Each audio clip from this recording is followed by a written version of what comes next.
করেন, আর যদি না মানে তারা জাহান্নামী যারা হবে, তাদের চেহারাগুলো যেন কালো কুৎসিত হবে, বিকট হবে, এত কালো যে নিজের মাথার চুলের চেয়েও বেশি কালো, চোখের মনির চেয়েও বেশি কালো।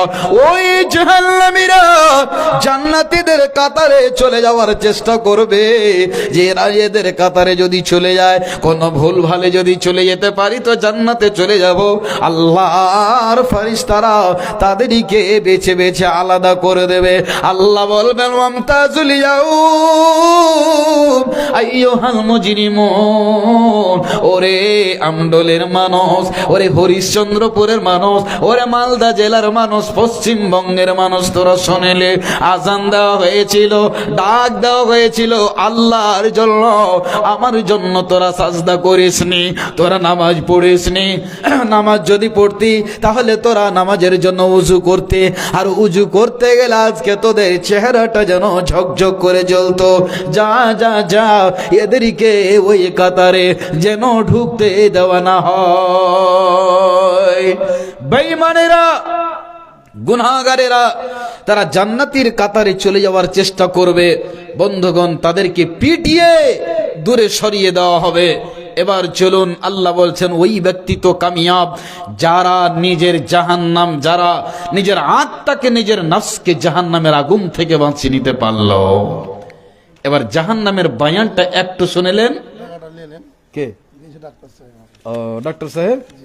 আচ্ছা, ওয়াজ তো করবো ইনশাআল্লাহ, তো কি বলবো কিছু বাড়িয়ে দেন, আর 500 টাকা দেবেন। যা,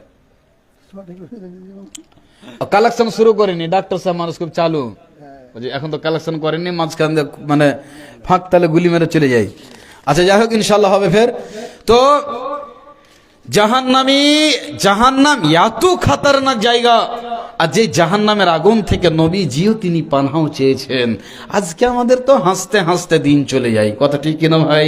আল্লাহর ভয়ে কেউ একদিনও কেঁদে দেখলেন না, আল্লাহকে একদিন ভাবলেন না, জাহান্নামের ভয় অন্তরে একদিন আঁকলেন না, একদিনও মনে পড়লো না যে আল্লাহ একদিন মরে যাব, কি অবস্থা হবে, কবর কি জায়গা, পুলসিরাত কি জায়গা, যেখানে নেকি এবং বদি ওজন করা হবে, সেই জায়গাটা কি হবে, সেই জায়গাতে আমার অবস্থা কি হবে, এই চিন্তা অনুশোচনা ভাবনা কারো ভিতরে আসে না। মোবাইল নিয়ে চলছে চলুক, হাসতে খেলতে খিলখিল করে, কেউ তো ছাদের ওপরে, কেউ তো ব্যারিজের ওপরে, কেউ তো চায়ের দোকানে বসে সময়টা কেটে গেল, মসজিদে তারাবির নামাজ হয়ে গেল, লোক নামাজ পড়ে চলে গেল, বসেই আছেন ভাই আমার, বন্ধু আমার, কি হবে? হা হা হা। আল্লাহ তাবারাক ওয়া তাআলা এবার যেদিন তিনি বিচার করবেন, ভালো করে শুনেন রে ভাই, কথা বললেন না। এবার সবচেয়ে বড় যেটা দুঃখের কথা শুনুন, আল্লাহ যেদিন তিনি বিচারপতি হবেন, বিচার করবেন, সবাই যেন উলঙ্গ অবস্থায় আল্লাহর সামনে দাঁড়িয়ে থাকবে। বলুন সুবহানাল্লাহ। উফাতান উরাতান গুরলা, কারো শরীরে পোশাক থাকবে না, সে হাজি সাহেব হোক, সে মৌলভী সাহেব হোক, সে মাস্টার সাহেব হোক, এক কথাই শরীরে একটাও কাপড় থাকবে না, সবাই উলঙ্গ হয়ে ন্যাংটা হয়ে আল্লাহর সামনে দাঁড়িয়ে থাকবে।